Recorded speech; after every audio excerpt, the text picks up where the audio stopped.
इस सदी का सबसे बड़ा विमान हादसा हुआ है अपने भारत में। गुजरात के अहमदाबाद से प्लेन एयर इंडिया का टेक ऑफ हुआ 1:38 में दोपहर। महज सिर्फ 2 मिनट में ही 1:40 पे एक हॉस्टल में जाके क्रैश हो गया। टोटल 242 यात्री थे, जिसमें से 241 मृत हो चुके हैं।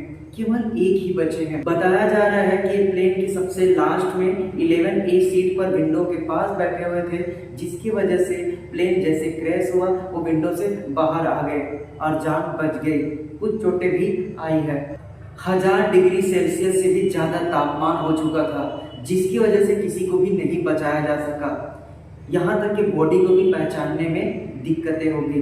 DNA से पहचाना जाएगा। टाटा कंपनी जितने भी मृत हुए हैं 1-1 करोड़ रुपए का मुआवजा देने का ऐलान किया है। प्लेन क्रैश क्यों हुआ? जितने भी एक्सपर्ट हैं सबकी अपनी अपनी अवधारणाएं हैं।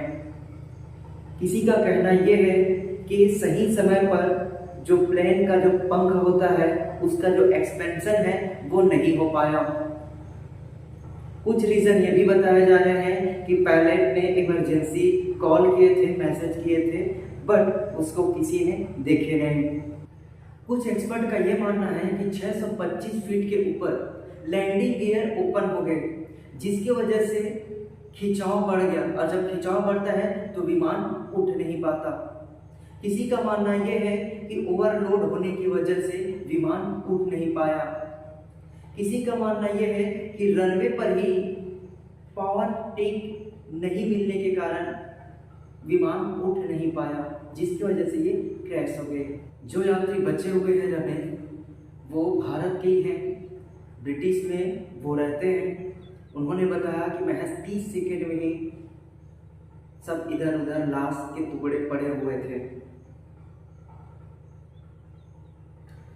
169 भारतीय थे, 53 ब्रिटिश के थे, वही 7 पुर्तगाली के थे और 1 कनाडा के थे।